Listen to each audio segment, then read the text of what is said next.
Hello, late night nerds! Maybe you were here for the first RPG event. Well, it's kind of like that, but different. But it's gonna be awesome, and it probably will be long. Just what you all want. Let's get things rolling. Let's bring out our players, Erika, Ishii.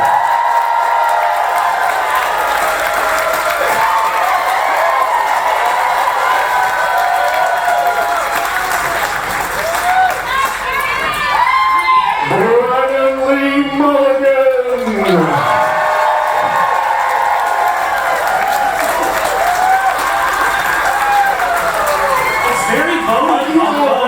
Signing autographs, Erika? Jesus H. Christ, Erika. Do not encourage this shit, y'all. Oh, I thought you were keeping all I say, sharing with friends. What a good person. Let's bring out the next three players, none of whom have really played any D&D to my knowledge. DiConstanzo!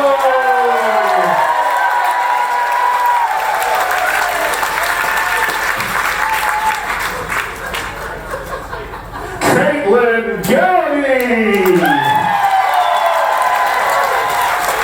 Oh, we have baby before. You're mean.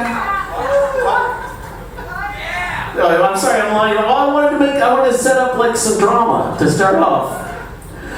Next on stage, musical guest, Tin Machine. Oh, you're all too young for that reference. Fuck all of you. I got that music.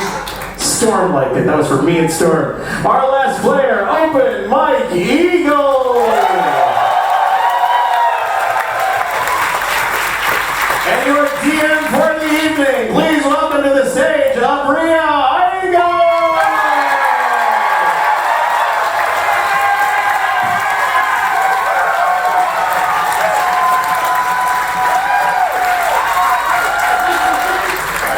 This is a troubling amount of drinks.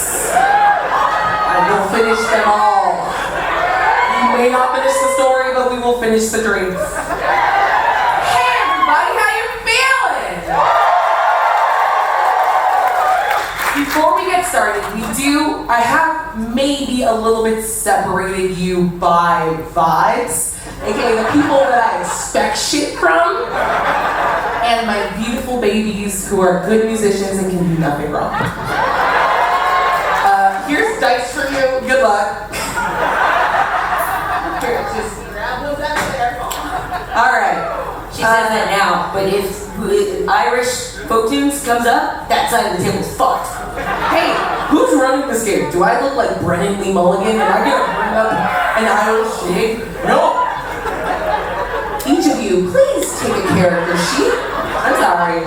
There's a lot of smoke for someone who brought me pencils. Alright. Pencils for everyone. Thank you, Brennan. Wait, let me go for Erika. We didn't say there were going to be numbers in this. What? You didn't say there were going to be numbers in this. Oh, so that's so interesting. Because that's all this is. It's math and vibes. Good luck. Alright, let's get started, everybody. So, some say that there are two main schools or ideas of music. There's classical training and jazz training. And classical training venerates precision, the purity of rigorous, rigid form. It's surgical and clean and excellent, well prepared. Jazz, on the other hand, sees structure and subverts it, improvising, daring to decide in moments of great passion what could be here and now and never again. It's fluid, it's confident to the point of cockiness, and it's agile. Because I said cock. Interesting. Fluid. Honestly, fair. Please start with inspiration. Come on! Here's to the arcane, in the same way, appreciate this binary. So, an earring just fell out of my head because the boat is moving too much, so we're gonna keep going. So, for you all, we have the sort of classically trained arcane players. You will see your character sheets. Everyone here is a bard.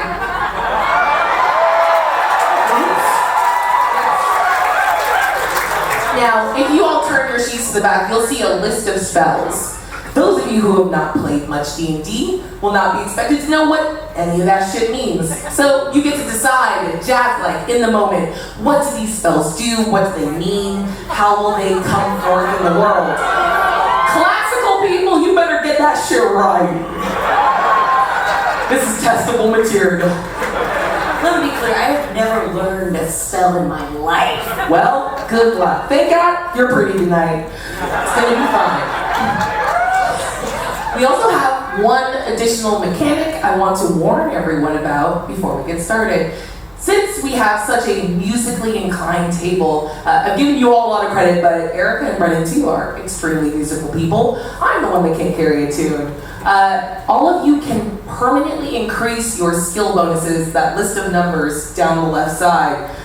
Anytime you make a song title reference, a lyric, a pun, whenever I ask you for a check.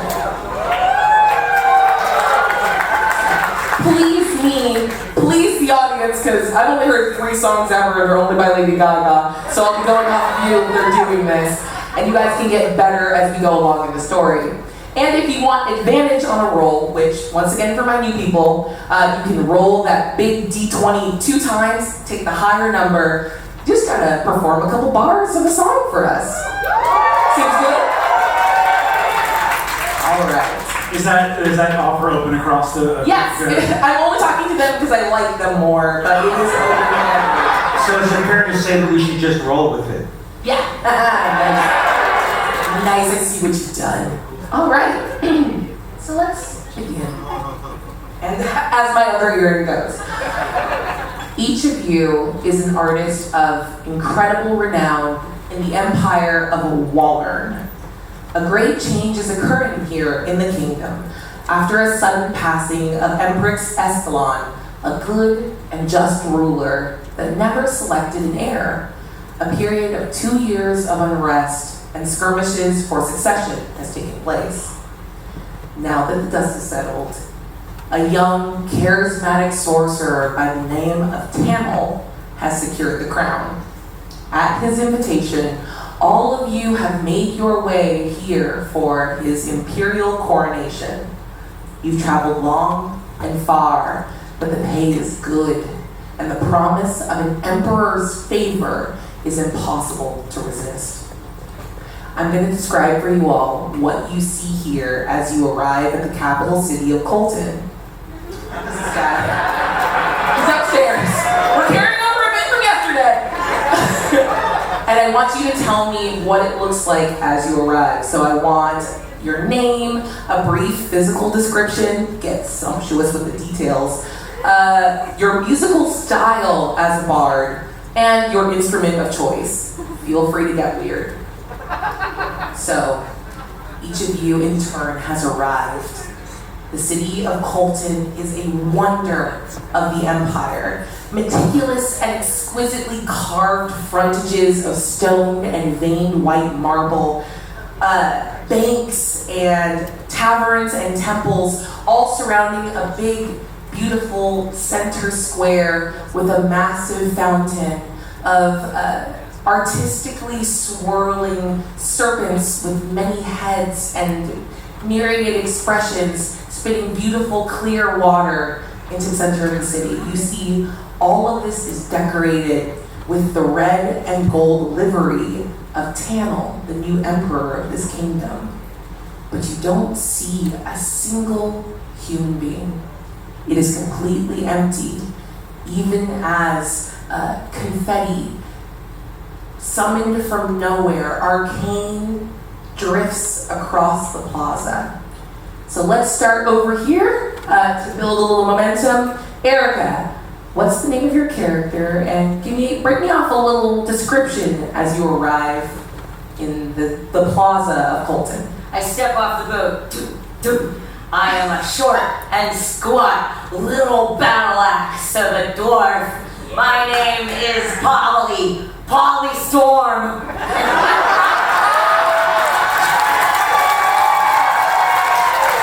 I have no business for nobody. That is to say, I am very good at business. I am a manager by trade. Yes! Somebody's got to be here to wrangle these miscreants, these creative types, and get them a good deal. Anybody got everything in their riders that they need? Anybody ask for a painkiller? Yeah, does anyone want a drink? Anyone? Yeah! All right. This keeps getting better and better. Very good. That's inspiration to you, because you dared to drink. All right, Polly, do you play any music yourself? Do you carry an instrument? Yeah. I used to do all of that when I was a younger dwarf, but you gotta settle down sometime, am I right? Amazing. So, Polly, you enter this beautiful plaza and you hear footsteps across the marble behind you. Brennan, please introduce your character. Ryan O'Brien McFlannery. Okay, go fucking go. Okay, a man with flint blue eyes and a little newsy cap and the thickest sweater you've ever seen. A sweater with a braid so thick and wrought that to look at it invites madness. Like if you look at his sweater, it kind of just fractals inward. You can see it it's like a screensaver. It just keeps sweatering and sweatering and sweatering. And I step off the boat and throw a rucksack over my shoulder, and I have a tiny little penny whistle. Incredible. On the heels of what is maybe an offensive stereotype. I don't know. For my race, I put Irish.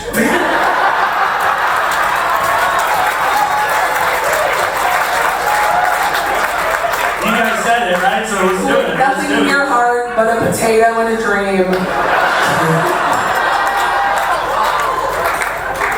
You move into the plaza and you hear, once again, footsteps behind you. Storm. All right, I step off the boat and I'm ready to shred. And I'm a slight dude and I'm lazy, but I am Charles Everett Meadington and I come from a noble family. But I was having none of it. So I decided I was going to go out on my own and do the thing, but my habits were too true to my name, and I have a great fondness for a certain beverage. I do have a great reputation as an entertainer, and decided because of my love of this beverage, I would call myself Meatloaf.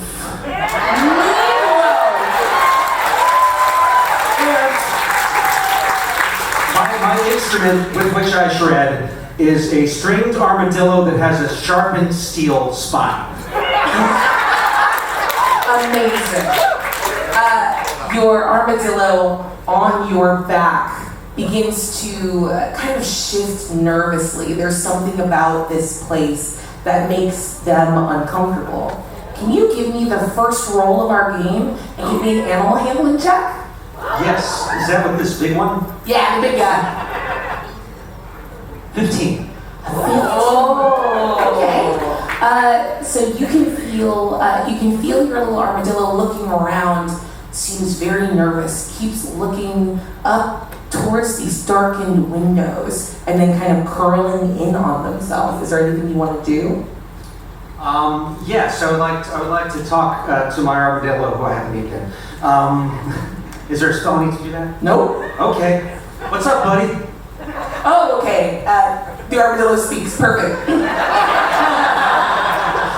This place seems incredibly bad. We gotta go. Get back on the boat. This is like the best gig I've had in probably years. There's not a goddamn person here, my guy. Even better, they can't heckle us. You're making a very fair point, but aren't you at all concerned? Nope. Interesting. Okay, well, I'm gonna be, I guess responsible in our little duo. And this little armadillo, who you have, whatever decided to call them. They self-designate as Tatoes. A meatloaf and potato thing. It's a good joke, don't worry about it. Tatoes is just gonna kind of keep a scan on as you move forward, and you hear footsteps behind you. Caitlin. He's riding down the ramp on his little skateboard. Yes! He's a young man. His name is Hollywood Burbank. And he has a paper bag lunch in one hand, and he's got a huge dog named Refio. And he really thinks everyone around him is an alien. Perfect. You know what?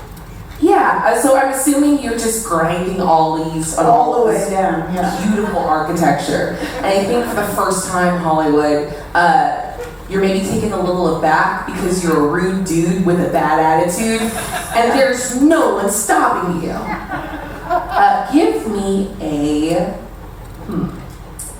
Now you're magical. Do you think in this moment, sort of looking around, would you be at all attuned to your magical abilities, or just kind of scanning the crowd? No, or not lack yet. thereof? I haven't discovered yet that I am in fact magical in my heart. That's deeply impressive. Okay, just give me a perception check.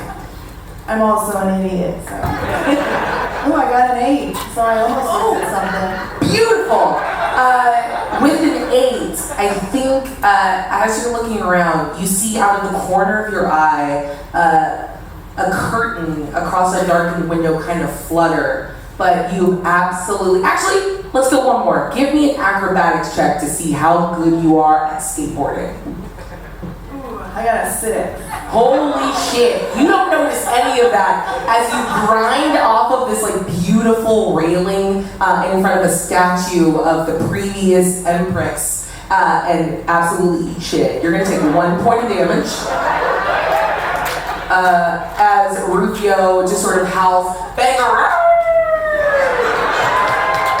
and stands angrily over you because you kind of blown up his spot. And as you get up, you see sort of silhouetted by the bright noonday sun, the last of our bards. Mike, will you please describe yourself? I step confidently down the ramp and say, "Hark, motherfuckers."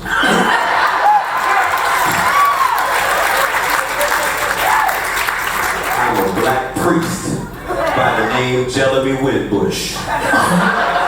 Jellyby? Jellyby, got it. I'm 89 inches tall and 64 inches wide.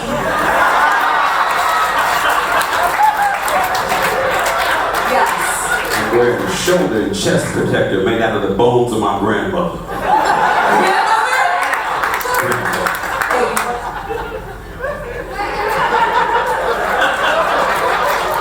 Started off so fucking wild. Keep going.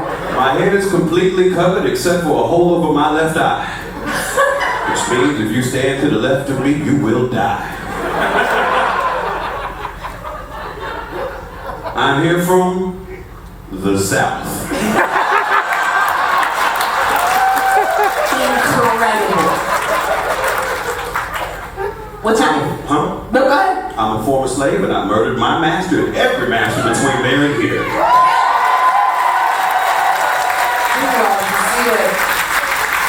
Beautiful. As you enter into this same plaza, the only other people you see are the bards in front of you. No one else is here. What do you all do? Great, I love silence. This is so good. This is going really well. In a moment of pensive sort of wonder, as we all wonder what we're going to do, just to sort of help ease the tension, I'm going to lightly, politely start tap dancing.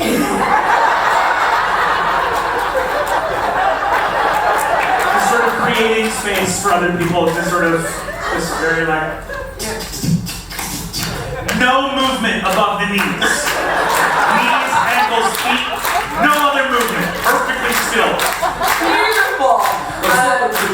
Irish. Let's start giving it up.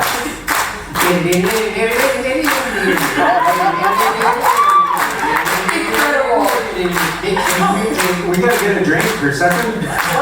You want a drink? What are you asking for? Yeah, is there some place to get a drink? Are you asking me in the game or the world? I'm asking my fellow Sure, brothers. okay. It seems this city is as clear as an empty grave. No sight, no soul. I wonder if some foul deed has come to pass here in this place. And he continues to dance. Go ahead and give me a performance check.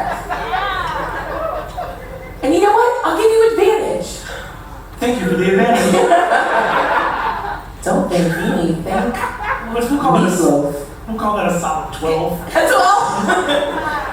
It's okay. As you dance, you hear you're doing a great job. 12 is a respectable jig. As people, the rest of the bards start to circle around you, and I think you hear as you look back, incredibly rigid. You're able, with your little hops, you get a little eye line, and you can see people looking at you from inside the buildings. Hey, kid, you got some respectable moves. Not incredible, but certainly solid. They're not nothing. Oh, certainly. They're not nothing. You know, hey, how about I represent you? I'm into development clients right now, so like willing to give you very boutique representation. Well, I've just come off a ship from my homeland, and I will sign literally any deal. The first thing, also, this building over there, there's people inside watching us, and I'm not sure why they're so afraid or tentative to not come out. Hollywood leans down to his dog. He's like, "Yeah, Rufio, check out that weird guy with his mediocre dance. He really seems like he's got the music in him." Rufio will trot over and just start sort of sniffing you. Like, Can I give myself disadvantage on stealth because I realized I'm wearing tap shoes? for being so honest. Well, call me crazy, but I know that something that will calm people down and put them at ease is music. So how about we do a song now? If we can get paid for it later, Polly, if you could arrange that, that would be nice. Sure. But if we don't have an audience to sing for and do it, we're not going to get paid anyway. So what do you think? One for free? Yeah. Blue Jean baby, LA lady, seems just for the band. Pretty eyes, pirate smile. You married a music man. Ballerina, you must have seen her dancing in the sand. Mulligan takes out a triangle and he's like, starts playing with his eyes closed. Yeah. She's with me. Beautiful. Thank you. Okay. First, big performance check. You're gonna roll with advantage, and please add a +1 to your performance to give you a total of 11. This roll goes to 11. That's 3. +11. It's 14. You have advantage. Roll again. 15. 11 is 20. Math, baby. 26. 26. You strike up the song, and before you hit the end of it, you see as a bunch of citizens dressed in red and gold, looking a little nervous, a little pale, a little unsure, begin slowly emerging from their homes, from their businesses, and come forward, and they begin waving streamers and banners, and by the end of your song, they cheer raucously for you. Citizens of Coal Town, It's just Colton, it's not like Coal Town. whole town. Okay.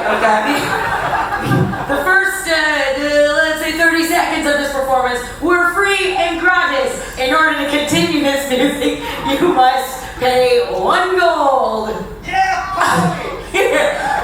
You see sort of one person dressed. Everyone's a little unkempt, a little ragged looking, but maybe the most prosperous person here, an older looking human woman, a little stooped, a little rotund, comes forward and just sort of raises her hand. Yes, the rotund lady in the front. Whoa! Just kind of called it out. Thanks so much. Hey, ain't nothing wrong with being rotund. My name is Edith. Thank you so much. If we could just replace a physical description with the name. All right. Is it 1 gold each, or can we just, and she, before? No, it's one. It's one. Oh, okay. And she reaches into her pocket and produces 1 gold. And you guys are all kind of standing at the foot of this beautiful statue, and she doesn't really know what to do, so she just kind of flips it in the air. I need you to make a dexterity save to catch it.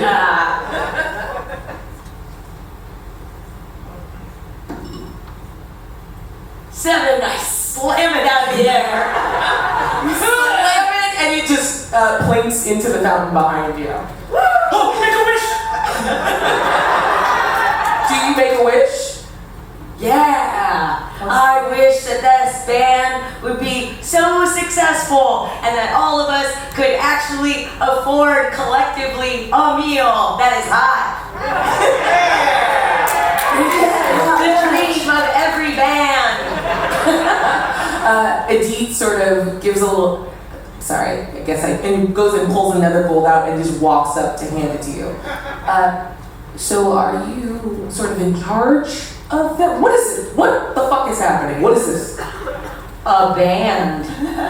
Okay, I'm not dumb. I run that bank. You can speak to me like a human. Oh, I'm so sorry. A band. Okay. Are you in charge of them? Yeah, mostly, Make it either persuasion or deception check as you begin to speak for everyone. Anyone can cut her off at any point. Immediately. That's a 15. Okay. You all see that Edith is sort of looking to Polly as your leader. Does anyone want to do anything about that? Let that happen? Hey dudes, y'all think it seems like that guy went to school. Yeah, he got us like a gold piece, and even though it went down the drain, we had it for a moment. We were I thought it was more so than close. you. What do you think? We were so close to having more. What do you think, John? I don't like masters. That's fair. How about if you had a solo album? That sounds good. You want to open for us? I agree with Jeremy. I think that we're represented by Mr. Storm. You understand, artists and singers and dancers and bards are sensitive souls. So an entire cottage industry has arisen to interpose themselves in what any other industry would be a normal negotiation. But you have to understand that creative people are so terrified of not pleasing the people around them that they actually have professionals who just literally talk to money people. And that's Polly. All you have to do is be like, yes, I'd be so happy to work with you. Absolutely, exposure seems great. And I'll be like, That's Polly's whole job, is to point at his hand like that. All right. And that's how the Bartles were born. Well, thank you so much, but we're not really. Who brought you here? There's the ship. I'm so sorry. The ship. Okay, I feel like I heard myself say who, and I know that a ship is not a guy. So No, that's his name. Usually they're referred to as feminine, yes. The captain is named the ship. He's Charles. a huge guy. Built like a tank, but he drives a boat.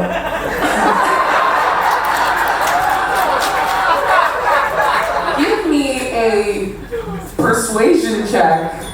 Hollywood like looks into your eyes really wholesomely too, with his little face. Oh, That's a 27. oh my God! You see, Adi in this moment is sort of lost in your story about the captain named the ship, picking up everything you're putting down. This is a representative of a sort of gullible town that wants to believe in something, and all of you standing here are giving these people something to believe in, and she nods.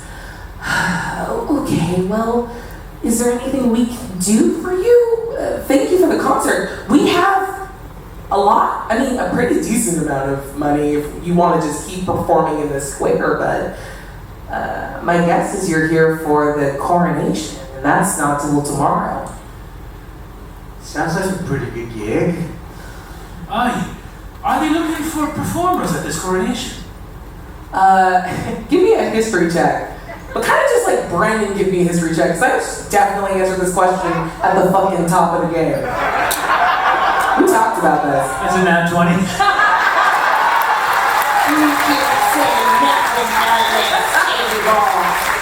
Ryan, you pat your sort of sundry pockets and your stick and bindle, and you feel a little scroll with an imperial seal on it, and you remember that you, and you can guess the other people here, were all hired on by the Emperor-elect to perform at his coronation. Oh, it seems the drink has got to me again. I forgot. I've been hired to work at the You know what's funny is I knew that that's what I was doing as I got off the ship, but then there was sort of a footloose vibe to this town. I just never seen a whole town come out of doors all at the same moment, and I was like, they've had music taken away from them, but you're just timid villagers. And so I make my way to the castle. Chippity-tee.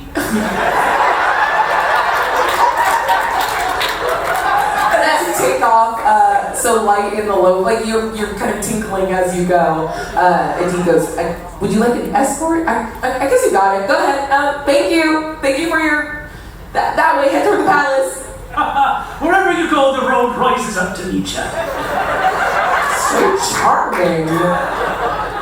The rest of you, give me, as you're sort of moving through this, I'm curious about what any of you are curious about. There's something strange happening in this town, and now as you're headed toward the palace and your job and your reason for being here, I want to know if there's any role you want to make to get a little more context as you move towards your job. Anything more about the people? Okay. Give me an insight check then. Insight. Nat 20.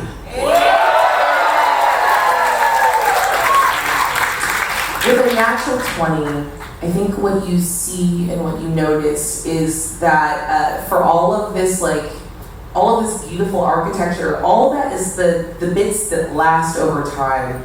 And you see that whatever's been happening, this sort of skirmishing, the fighting for succession here, has taken a toll on people, and they're sort of holding their breath. This coronation, this sort of return to normalcy and proper succession, they don't trust it. They don't believe that you can feel that sense of waiting for a shoe to drop. And even Tato, your little armadillo, is just like, these guys are fucking skittish, man. Look at this. And he kind of just flinches at one. And you see a full-grown, warrior, big mace on his back, goes, ah! And then falls in. So they seem timid and traumatized and are waiting for something bad to happen. Is there anything else you want to know? The architecture. That seems interesting. Okay. I love architecture. Style. No.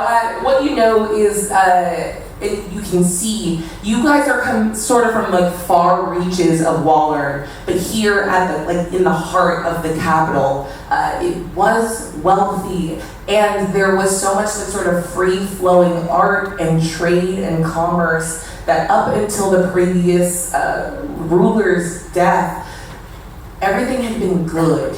And you see, like, as you look in that veined marble, there's cracks across it. That there were battles here, and skirmishes and fights. And the last 2 years since the death of Escalon and the rise of Tanel have been marked with violence and like that sort of beginning of shrinking in on oneself despite periods of expansion before.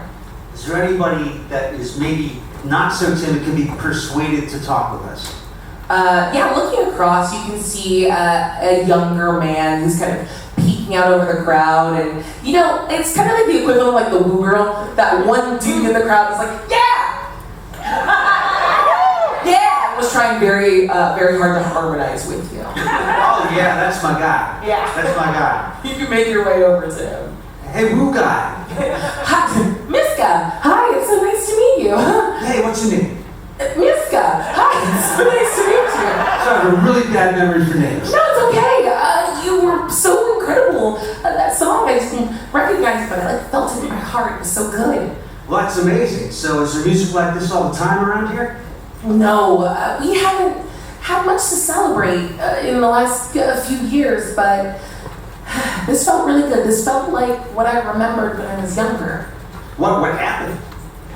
There was I don't know if you've been keeping up with the history, but our previous empress, when they died, they didn't pick an heir. It was under, I'm not gonna say mysterious circumstances because they were gray of hair and wise, but it was sudden. And without an heir, everyone with any amount of money and access to some mercenaries came and made a bid for the crown. Hollywood skates over and he goes, I'll be your hair. What? You said you needed hair. Oh, me personally? Or Well, like, I was like, all y'all. I'll do it. Hollywood would be great. I can feel it. I can feel it coming in the air. Tonight. +1 your persuasion. Give me a math persuasion roll to see if you can get the crowd behind the idea of Hollywood as the heir apparent. My dad says I make pretty good choices. I got He let me come on this trip all alone. So that's a 25. And you can feel it in the air tonight as the crowd begins chanting, Hollywood, Hollywood, Hollywood. I just push over a big bunch of barrels that do that. Yeah! Sorry. And you know what? I'm gonna say that like probably 20 people in this crowd are going to hoist you up on their shoulders and start marching you all towards the palace. I can tell it, Hollywood's the air tonight. Hold on. Make way for my dog. And they've been waiting for this moment for all their lives. Hold on.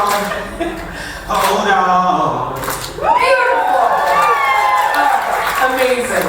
So, not with the normal sort of quiet that artists would approach a palace, enter through like the servants enter. You all stormed the door like a bunch of musical ass popes with like acclaim and burst open the doors. You see a bunch of soldiers in royal imperial guards looking utterly befuddled as an entire city sweeps you and Rufio, who's now been picked up and is in like a little doggy bed just sort of crowd surfing around and in.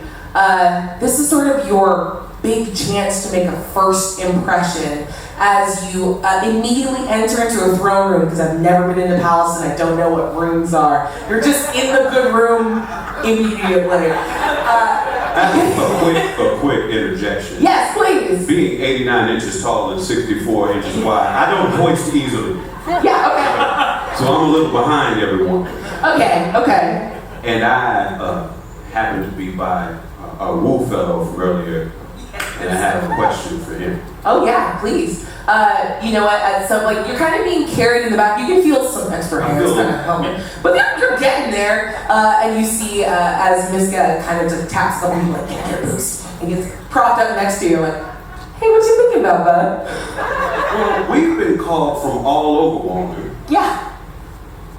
as clearly the most venerated bards from around the land. What happened to all the bards here at the Capitol? What a fun question. Interesting.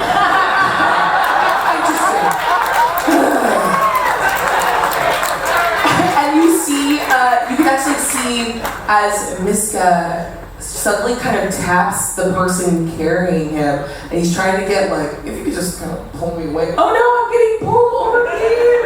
Ah. Do you want to reach out and grab him? I've tried. He's faster than me. No, give me, we're gonna make this a grapple check. So go ahead and give me an athletics check, and I'm gonna make a strength save with my little dice. I can't open it. There we go. 11. Okay. With a natural 3, you reach out and grab Miska by the scruff of his neck and just kind of pull him and the dude he rode in on right back over you. And he's just kind of hanging there like a cat when you like grab a cat by the scruff and just kind of goes limp. Hey, I'm so sorry. What were you saying? How rude. What was that? My memory. So bad. I don't mind repeating it since I'm very frightened. What happened to all of the bards here in the Capitol? Okay, so here's the thing. You all aren't necessarily the first bards that have been here. A couple of people have claimed the throne, and then they try to throw a big-ass party to get us behind them. And then usually they go into the palace and don't really come out. But neither does the person that was elected. So you know, it's been a trying couple of years. You guys seem different. Hollywood's feet like 50 feet away, just like, yeah. Oh, nothing bad's ever going to happen! I'm never gonna die.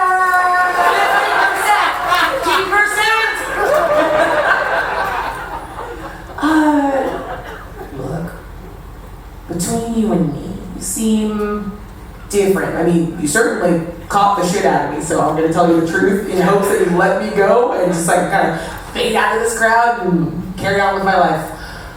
Don't trust the floor. Don't trust the floor. Don't fear the Reaper. Add a +1 to something on your sheet. I don't care which. Is that good? Can I go? I don't want you to die. I feel like I may need a little more specificity. Make a persuasion check for me.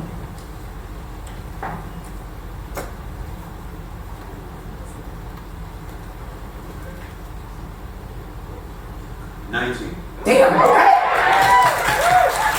With a 19, Miska does get very quiet, and you can kind of notice there's like an area of effect to it, that the people carrying him and are around you all sort of get a little quiet, and then you see him kind of jostle as someone below him nudges. You can tell. A lot of us worked in the palace. We've built it. There are traps, and one of the center of the floor drops out.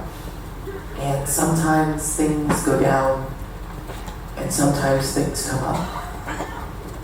And I don't know how much Tamil knows about it, but you wouldn't be the first. We hope you're the last to come and stay here. You built this city. You built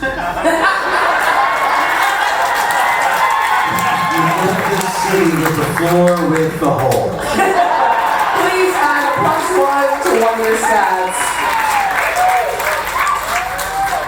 And Miska puts his hand on your shoulder and nods, and then kind of taps the people under him and climbs back down.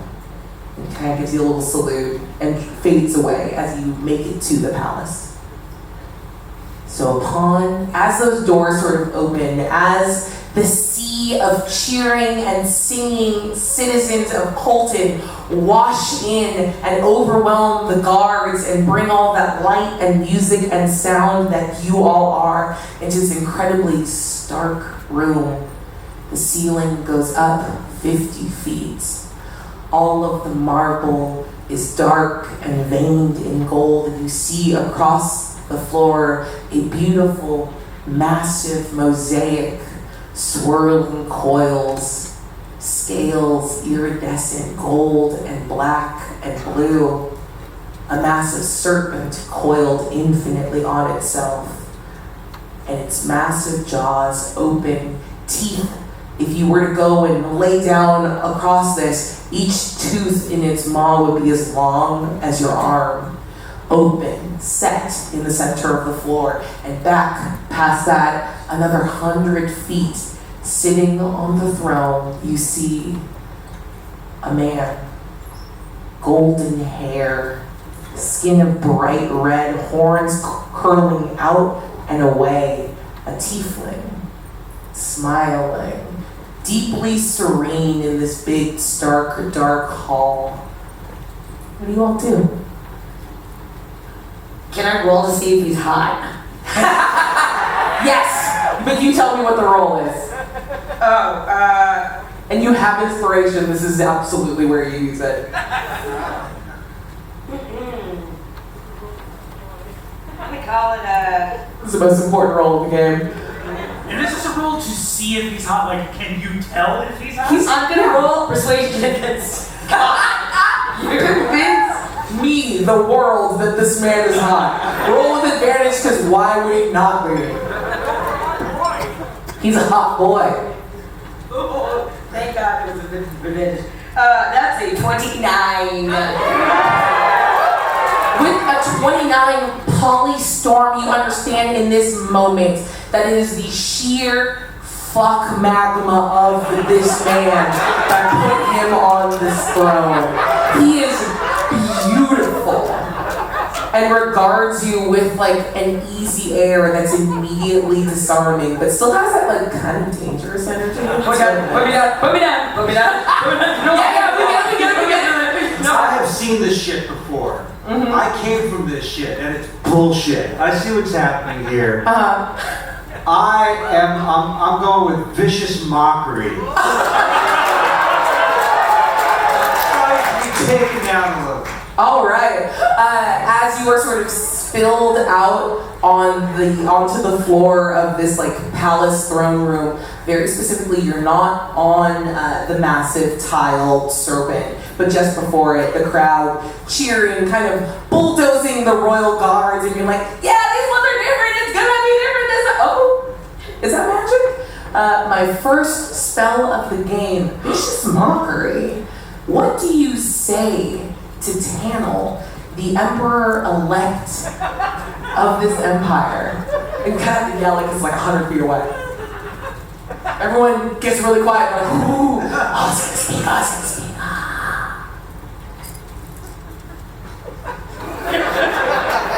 You better make this dude count. I know the clock is ticking. You're good!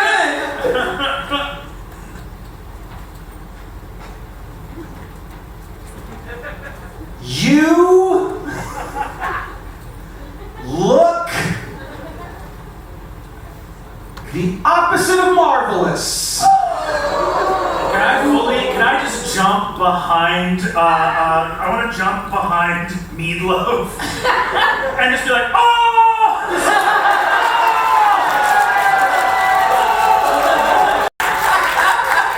Can I never get up again?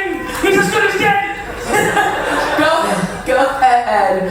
We're gonna make an attack roll. So you're gonna roll with a +7, but you have an advantage because you got your boy in the back hyping you up. Right. And yes, I know that's not how vicious mockery works. Jazz. You're going down, down, down. 14. Okay, roll one more time. Did you add 7?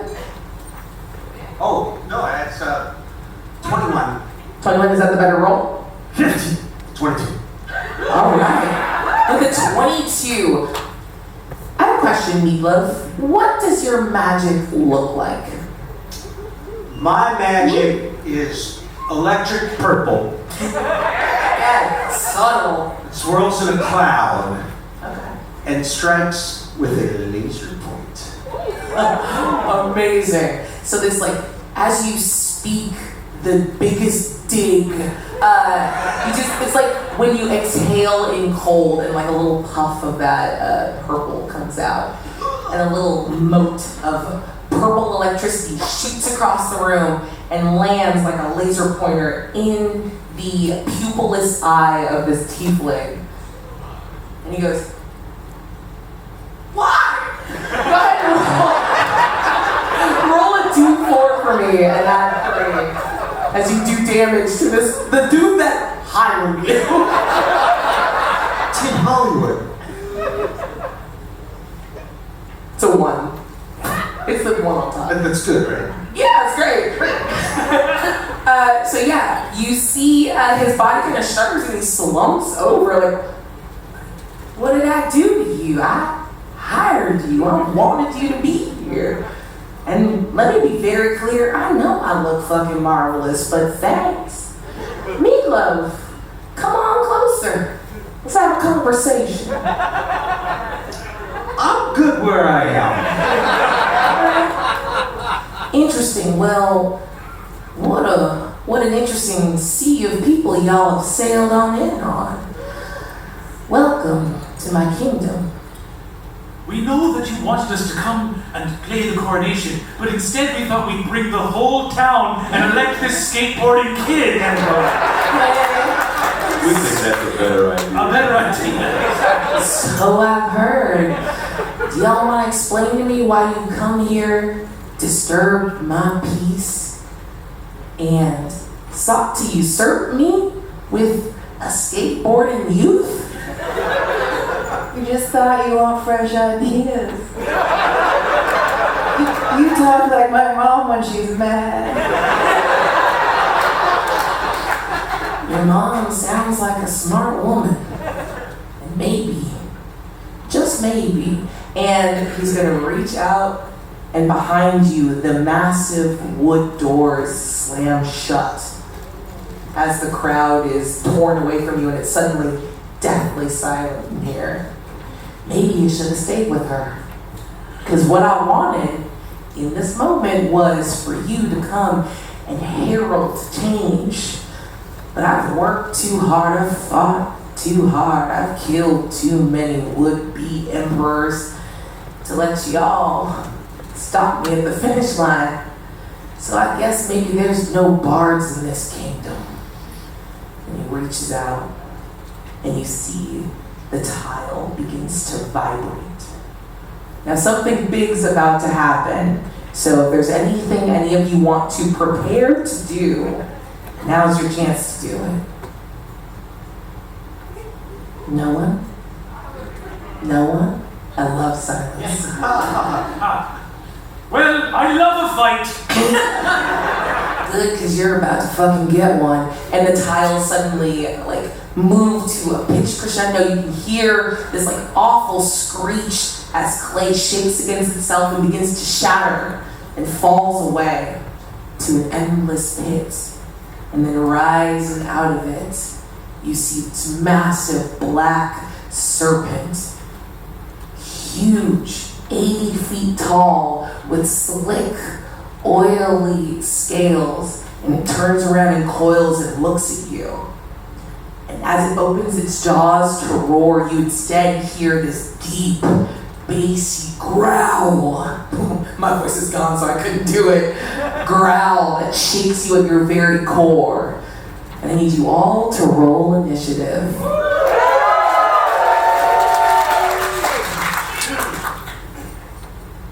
Alright, did anyone get between the 25 and the 20?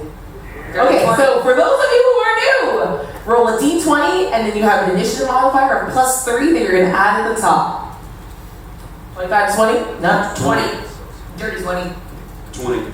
Oh, okay. amazing. We're gonna do rollies to see who goes first. Both of you roll a d20 again. Natural 1. 19. Hey! So first up will be Jelly. Alright. Oh, come on. I didn't roll. Maybe I get to go first and kill you all. I do not. I very much do not. Alright. And a 20. Okay, anyone between 19 and 15? Uh-oh. I'm gonna be waiting here a while. Oh, interesting. Okay, 10 to 14? Oh, I get to go next. That's fun. I guess we'll just go down the line. What'd you get, Hollywood? I got an 8. Okay. What about you, Meatloaf? 13. Okay. A 13? I got a 5. A 5? I got a 5. Oh no! And a 5. Alright. Okay, so this massive basilisk turns and roars, shaking you at your core. And Jelly, you're up first. What do you want to do? Big black snake with a jerry curl reminds me of my uncle. You feel in its glare something like, go outside and cut a switch. Not today, Uncle Butch. You also have an Uncle Butch. I'm gonna use hellish rebuke. Amazing. All right. So, again, now, if you were a classically trained bard, you would know the specific conditions in which hellish rebuke would work. But you do jazz, so you tell me, what does your hellish rebuke look like? And then you're gonna roll it. It looks like black, thick acid. Okay. You turn and face off against this massive beast. It expected that with its bassy growl you would be pushed away, but you step forward and spit your own acid at it in defiance of its very existence. Roll a d20 for me, you're gonna add a 7. 20. Damn, 13 plus 7. Okay, perfect. Let's see. Go ahead. Someone, you know what? Fuck it, you can just keep rolling the 20. I didn't show you what the other dice were, and it's too late to learn. It's already 11. Roll the 20 again. You're gonna tell me how much damage that is. 16. 16 points of damage as you spit, and it hits the scales, and you see it sink beneath the scales, and it turns and screams. And as it sort of snarls and recoils, it sort of hawks a loogie, and your own acid gets sucked through its body and it spits on the ground, and you see it burn some of the other tile away on the floor, and it regards you angrily. Next up is Erika. I look over at the handsome tiefling. Look, focus, I am the prize, we love this shit. And then I look around at my clients, who I love like my family, which is why they give me 20% instead of 15. Ooh, that number keeps spiking up the longer we. I'm not saying numbers, so I don't know.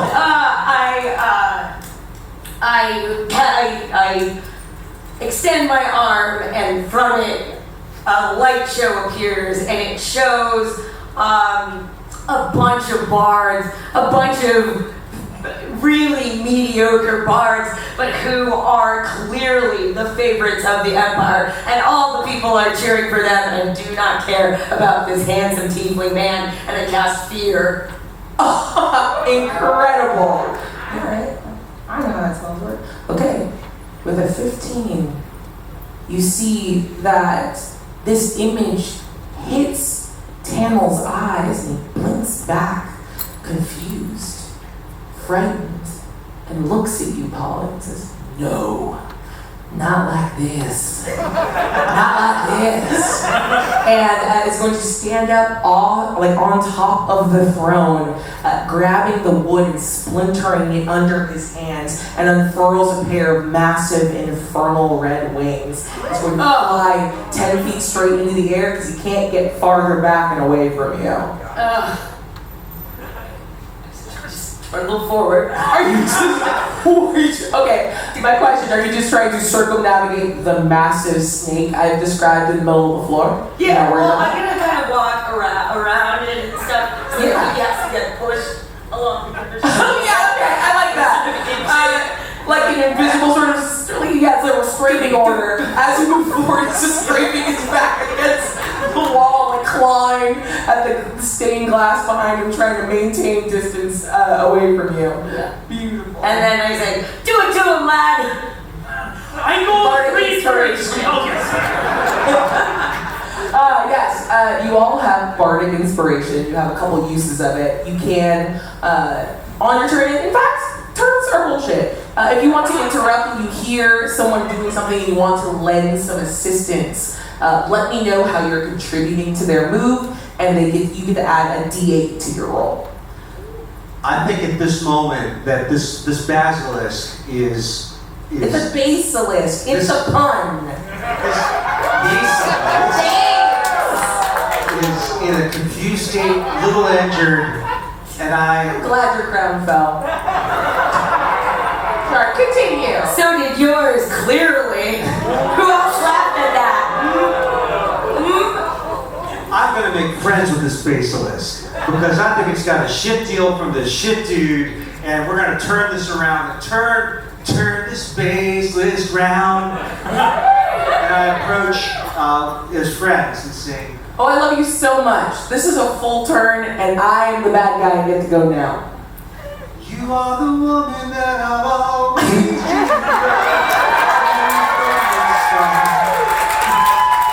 I saw your face and it's the last I've seen of my heart. Honestly, we'll let it slide. Go ahead and give me I'm assuming you're casting friends? Yeah. Alright. It's not normally a roll required, but go ahead and give me a persuasion check. Or unless are you being sincere, or are you trying to trick my very mean snake? I want to be friends with the snake. Alright, persuasion check. And go ahead and add, you have advantage because you did sing a little song for me. That's good. Woo, 19 with, oh gosh. So I add persuasion. Which is 1 million. Plus what? It's 1 million. So 30.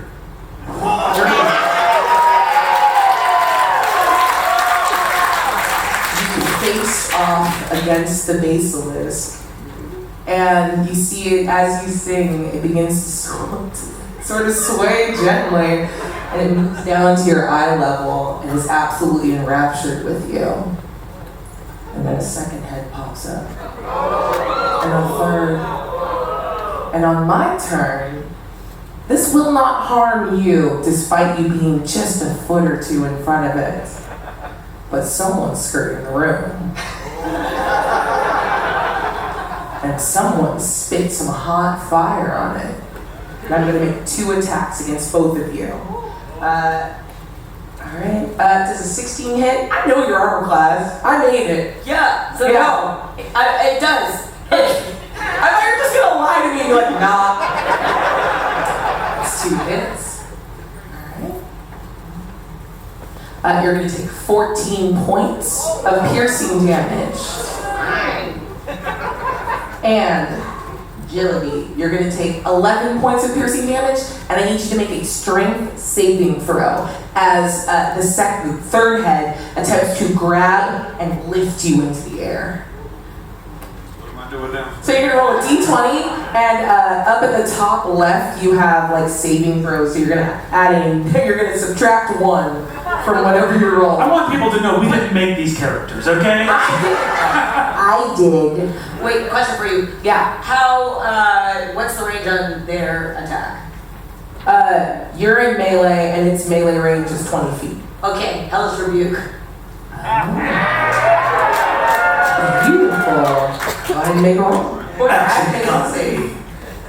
And with a 14, I don't make it. Go ahead and roll 3. Well, no. Classical, you maybe, do you know what the damage dice are for Hellish Rebuke? 2d10. Alright. She was right.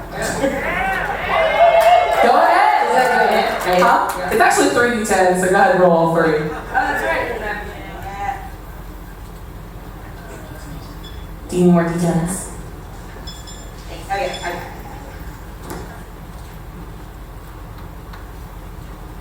13.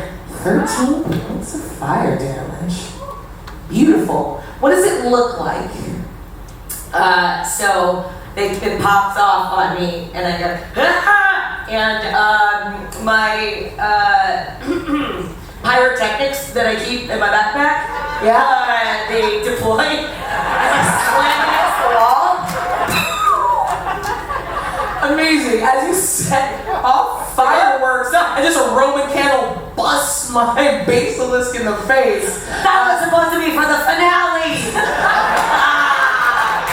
With that bit of rebuke, you actually get to make your strength save with advantage.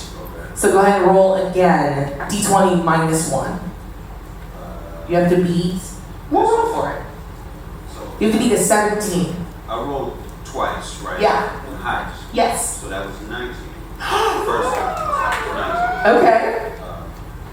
I don't know what other math to do after that. No, you're perfect. A 19 -1 is 18. Yeah, okay. You had to beat a 17. So why don't you describe for me as you see this massive jaw, bigger than your entire body, snaps and misses you. What does it look like as you avoid being grappled by the basilisk? My outer cool belies fear in my heart, and I made it look easy.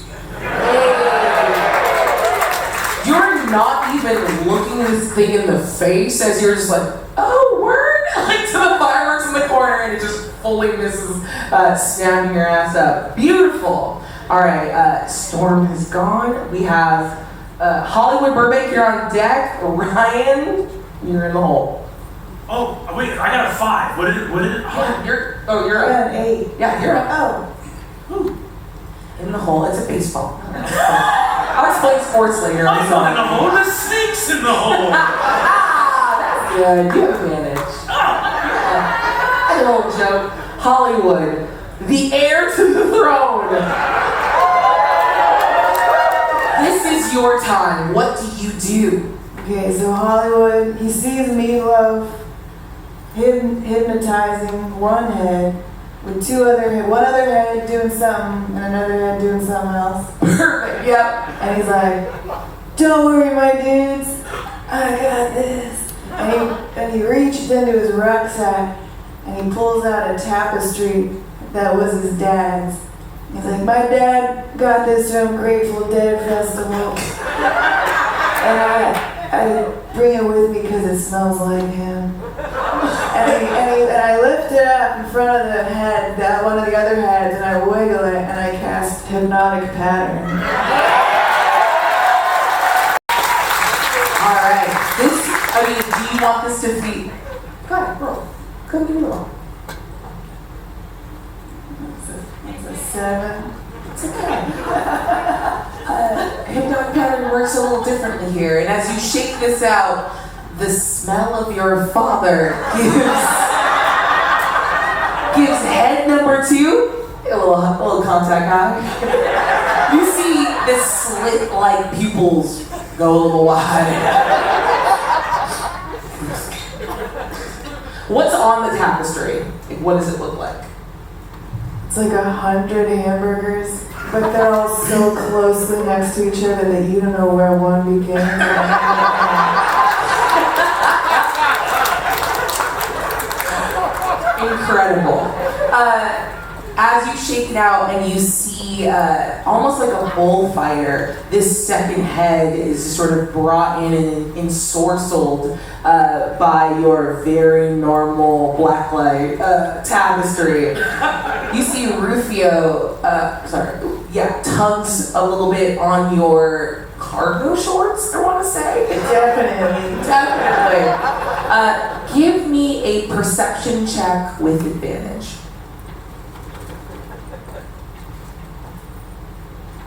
That's also a 7. You see With advantage. with advantage. Oh yeah, roll again. Oh, with advantage. Someone can inspire Hollywood if they want. That's a 3. A 3? Can I inspire? Yes, I'm please. gonna inspire.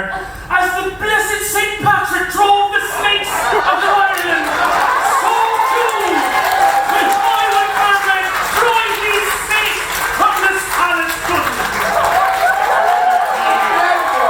Add a D8 to your first roll. It's spreading. It's catching. 9. Alright, he's a good kid. He's a good kid. Good kid. Take that. You are so like taking. I mean, it's hard to not look around at this big beast trying to fight you. But what's even my little favorite thing is what you don't see. The camera kind of flying over your shoulder, up and away to like the far stained glass that Daniel's currently scooting across, trying to stay away from Polly's storm. Shut up, Siri. And across that glass, you see a figure, a young man with very cool Ray-Bans and a cape around him covered in hundreds of hamburgers. Yeah. A prophecy from long ago that might be filled this day. Wait, just keep on shaking it. You're And doing then great. humming, gonna leave that broke down palace.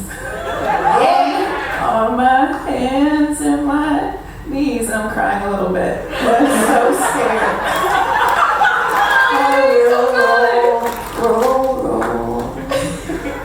You absolutely got head number 2 focused down. So next up, Ryan O'Brien McFlurry. Thank you. Thank you. Incredible. You're up. What do you want to do? First things first, I'm going to give Jelmy bardic inspiration. I'm going to say, I see that you too wear the bones of your grandmother. What? Yes, Betty McFlannerty knitted herself into this sweater when she made it. It was her dying act, started with the fingers and it just took over. She's in there somewhere. We love you, Betty. I'll give bardic inspiration, gentlemen, and then so over here, we're the classic. But could I give disadvantage on saving throws if I perform something? I would look, if you want to reach into your heart and try to do new and interesting magic, I won't stop you. Just tell me what you want to do. Can I inspire her? Yeah! How do you inspire? I reach into my rucksack. There's a record by my spiritual advisor, MF Doom. He has a special thing we call in the South compact disc. An old magic, yes. That is specifically full of spells aimed at 3-headed creatures, and this compact disc is called King Ghidorah. So I'm gonna inspire you by reading the first spell. Okay. King Ghidorah, pleased to meet you. Quick to prove that he not no snake like me neither. He need to take a breather. He been around longer than sick, but the sea creature been on Saturday feature. Pleased to meet you. Quick to wake you up out your deep sleeper like. But that's all I remember. Ryan, you felt that little bit of energy leave you as you went to inspire Jellyby, but what came back at you wasn't like a mote of energy. It hit you in the center of your chest like the fattest base. Your inspiration is a D20. Yes! I feel the meter, I feel the words, and I am going to understand that King Ghidorah, I understand the enemy we are facing, and in that understanding, understand that this thing is bigger than us and it's stronger than us, but it is not cleverer than us. I'm gonna reach in to get some word magic, some magic of words, reach deep down, and I'm gonna look at the remaining heads and go, come guess me this riddle, what beats pipe and fiddle, what's hotter than mustard and milder than cream?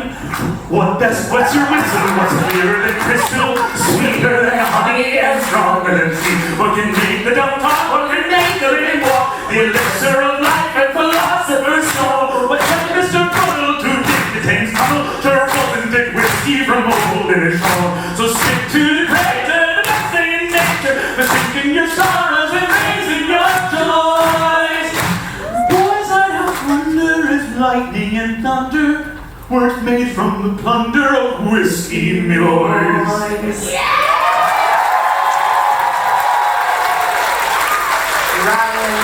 Ryan, you reach for something new and you craft it. Please roll, oh God, how are we gonna do this? You roll a d20 with advantage. Your attack bonus is 7 and you have a d20 of inspiration. I will say that if you can hit a 30, you just tell me what the fuck happens. Big math. How's everyone doing? How y'all doing? Power is straight down while we have. Oh, what did I have? What did I have for the inspiration? And then I had him 8 from me. But it was that. What? We throw other bardic inspiration. Shit, do it! Yeah. Okay, that is a 32.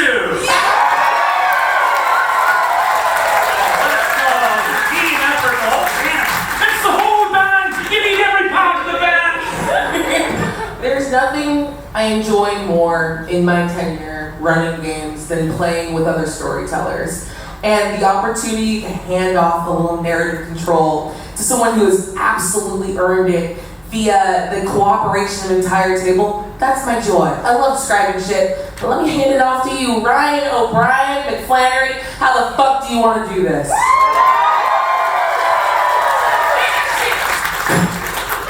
I think that this creature has 3 heads and 3 brains, but it only has 1 heart. And everyone should know that your brain still runs on blood. So I think what happens is the King Ghidorah reverse comes in underneath the humors of whiskey, and switching back and forth in the lyrics between them. And I also start. I'm just gonna say I start tap dancing again. And as like the meter and rhythm hits, the eyes of the basilisk start twitching, and each of the 3 brains simultaneously tries to solve the riddle at the same time. Draws too much blood from the heart. It has a heart attack and dies.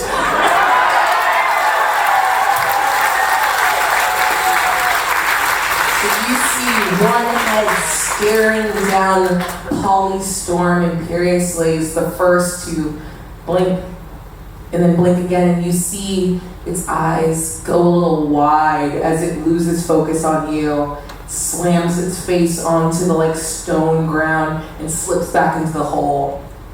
The second second head that's staring you down at your father's tapestry blinks and blinks, and you see its eyes roll back into the back of its head, and it exhales a little puff of smoke that again reminds you of your incredibly cool dad as it slides away. And that final head that's been watching you, Meatloaf, its truest friend in the world. I'm gonna miss you. And it leans in, closes its eyes, and just taps its forehead against yours. Yes, so no one told you life was gonna be this way. And that's the sound of his body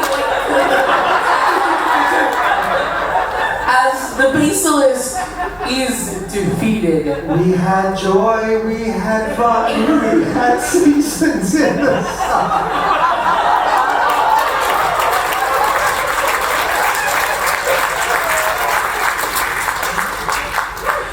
There is now a massive hole in the floor no big monster, and an extremely concerned tiefling scooching across the ceiling. We are back up at the top of the round. Jellyby, what do you want to do? Oh no. Good answer, honestly. You have options here. You see that the beast is no more, that the person that, again, hired you is otherwise preoccupied seeing visions of bards replacing. Oh god, I have to burp. I chugged that. We're good. I'm fine.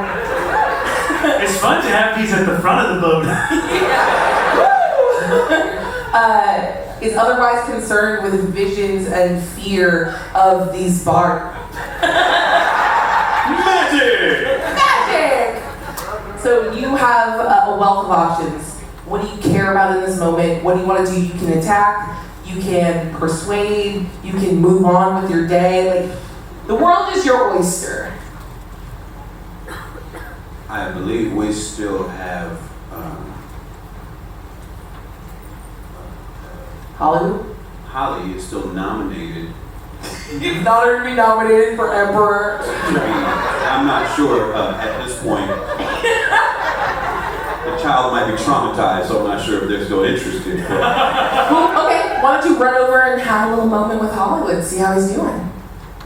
So, wipe a little baseless blood off you here. Earlier you said you were interested in filling this now very open position as monarch. How are you feeling about that now? I'm into it still. I'm feeling a little sad because my tapestry went down that hole.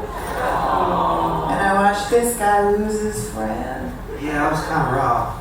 So I don't know if being Aaron Hair is going to be this hard. Maybe I should just get back in the band and get back on the road, live another day. Well, I'm kind of curious, is that guy some kind of king of burgers? A cape? What guy? Yeah. So, hold the pickles, hold the lettuce. This pretty douchebag sure upsets us. How about when we see if there really is a Burger King?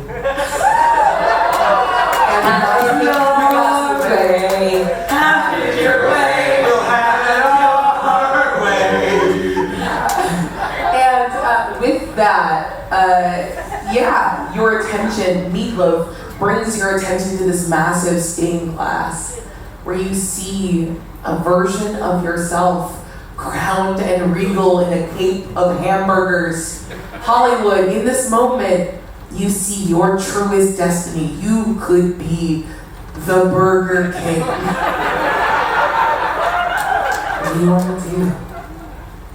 Put me in, coach.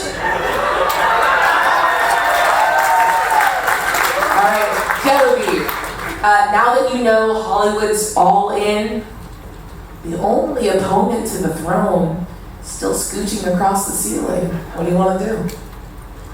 Is he dancing on the ceiling?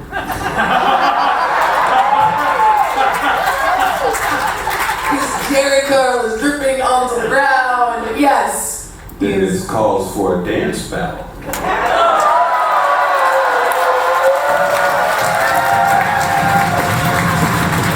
A dance battle it is. Alright, how do you summon Emperor-elect Tannel down to you? Well, not being very familiar with my spells, the first thing I would Doesn't do matter. is Make a choice. ask nicely. Yeah! Can I say, as someone who plays a lot of D&D, an underrated choice? You should all be asking nicely a lot more. You gently call up Emperor-elect Tannel. Give me a persuasion check. As he hits the ground in a 29! You gently calm him down, and with a boom, because we have a very good Foley for this game. Tamil drops down into a 3-point stance and looks you in the eye. He stands. How tall are you again? 89 inches? 89 inches. 89 inches, that's right. Alright, we're gonna put him at 88, so you can be just like a little bit taller. He's got horns, but they're kind of going backward. He's trying to angle them so they look a little bigger. But he's just under your height and looks you in the eye and says, well, you bested my beast, but do you got the moves to hold this throne? I bet you don't. New round of initiative, it's a dance battle, baby! Hell yeah. Alright. I need about a minute of initiative. Huh? I need about a minute of initiative. Alright, let's just go across. Erika, what'd you get? 15. No, yes, 15. Perfect. Brennan, what'd you get? 16. Alright.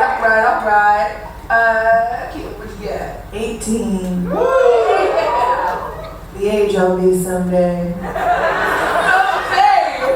Mike, what'd you get? 20. Alright. I got a natural 20 on mine. Let's go rollies, you and me.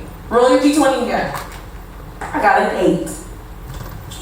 20.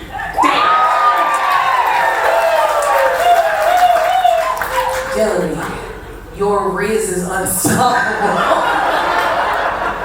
Please begin the dance battle. What moves do you bust? Since I want this to be over quickly, in my heart, I'm busting You out pointed my at your head, but okay. Because I feel you. I bust out, I want to do a windmill. Oh. I'm gonna do power breakdance moves.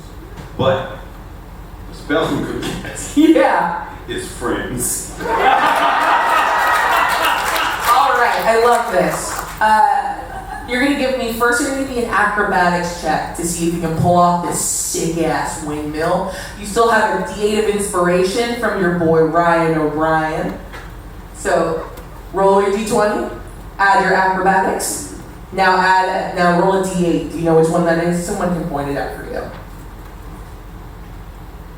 18. 18 altogether. A sick ass windmill. And now you cast friends. So now, normally that spell allows you to roll persuasion checks with advantage, but I want to make this a d20 roll on your end.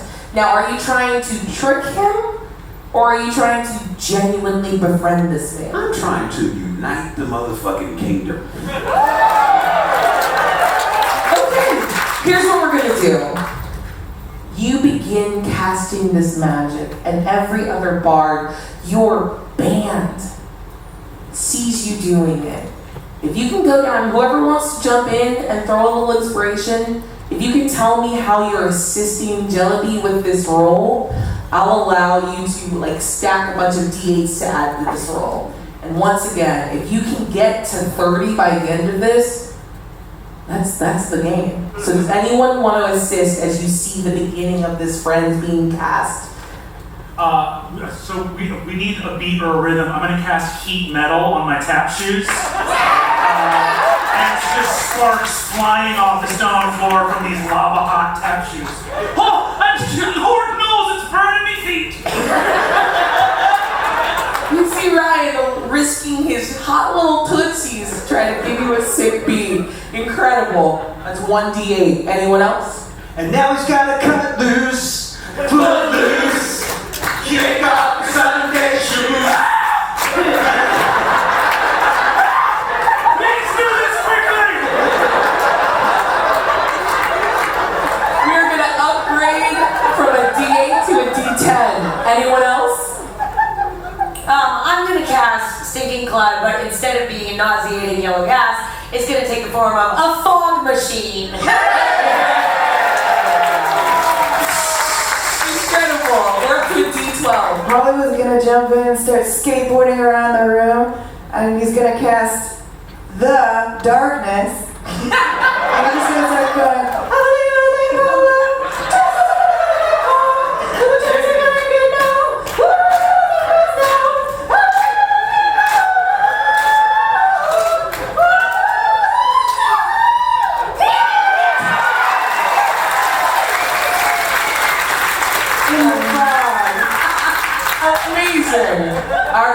Sorry, I did that into a microphone. It was beautiful. Never apologize for anything ever again.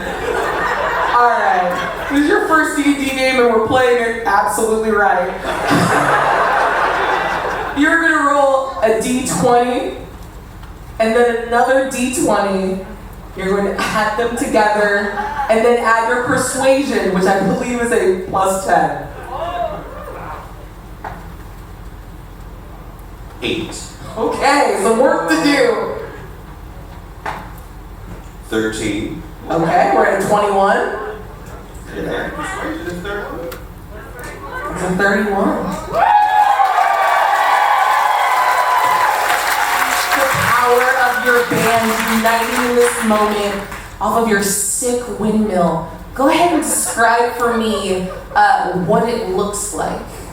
I start with the most gentle and unassuming up rock while making very consistent and loving eye contact. Then I start to get into a little low rock, making my face a little more sassy. It's kind of intimidating, but also inviting. Into it. And right when I feel like he can't take no more, I whip my left leg around, go down shoulder first, start spinning like a motherfucking dreidel.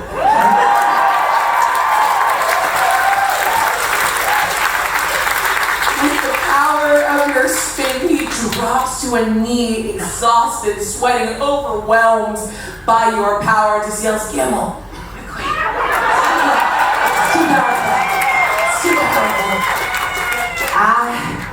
I see the throne. Y'all are the most. I've been seeing visions of this since I was but a young tiefling rising out of the hells. I thought I could usurp the throne, but no, it's always been all of you, but especially you, the Burger King.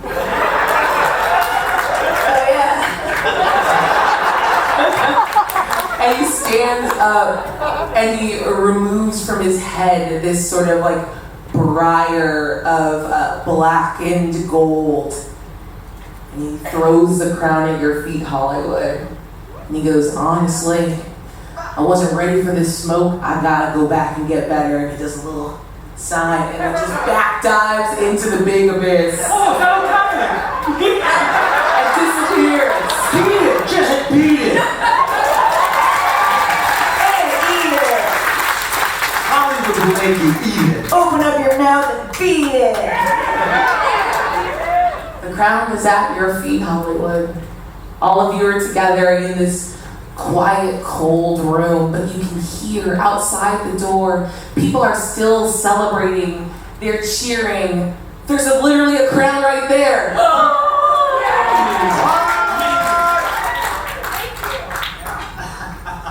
Sick.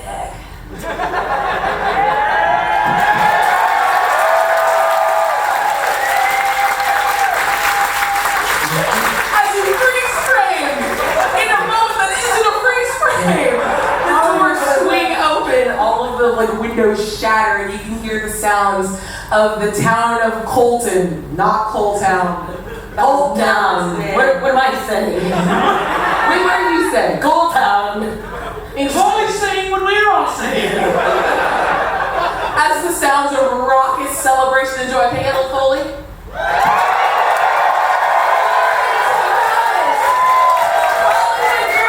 The Burger King has been crowned!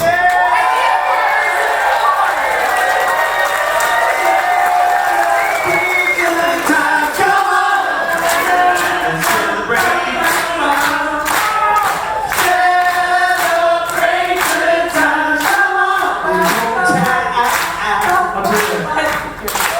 Yeah, and as we sort of fade out from this moment of celebration, I want one little montage moment right before we hit the credits of what you are doing in this new kingdom, where you find yourself 6 months in the future.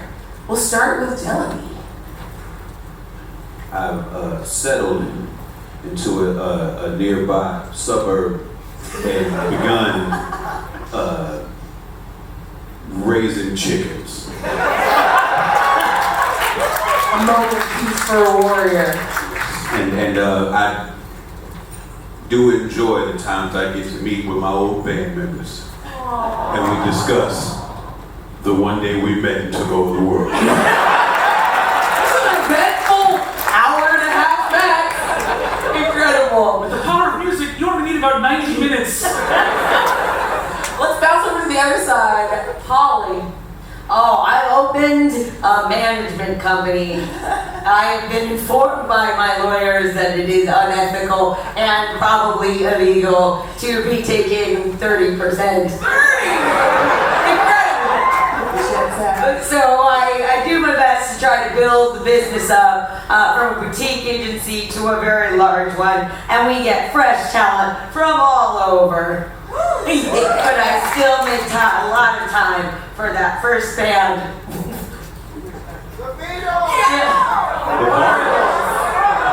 Bartles. The Bartles. Yeah, the Bartles.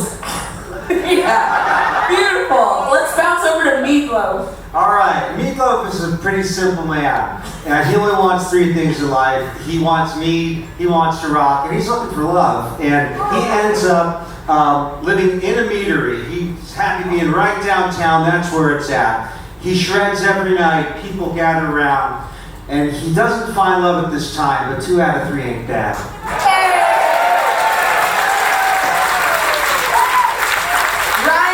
So, let me ask, is Meatloaf, like, it's great that you can accept that you don't find love. Would you want help? Like, is that something that Meatloaf wants, is to find love? Because I think Ryan goes back after a couple months and he's having a great time. He's got a little potato farm. He has a potato farm. And he goes and visits the dungeon where he killed the basilisk, because I think he knows that there was some real connection between Meatloaf. And he goes down to sort of pay his respects and starts singing. He goes, "Oh, the money that here I have, I spent it in good company." And it stops, because he's not feeling the magic of that song. And I'm going to try to sing the last verse of Finnegan's Wake. He only ducked his head as a bottle of whiskey through it. Kristen falling on the bed, the liquor scattered over Tim. Tim revives, see how he rises. Timothy rising from the dead. Say you work your whiskey around like this. I'm newly a kick on dead. Now that you resurrect the basilisk. Yeah! You feel in that moment as you hit the crescendo, you see your hands as you shoot into the sky, you see that it's covered in little patches of dark scale. You feel yourself change in that moment, connecting with a darker energy, a darker power, and deep below, one golden eye opens up, and you feel the bass as this thing comes back and makes its way back to its oldest, truest, most singular friend. Nice!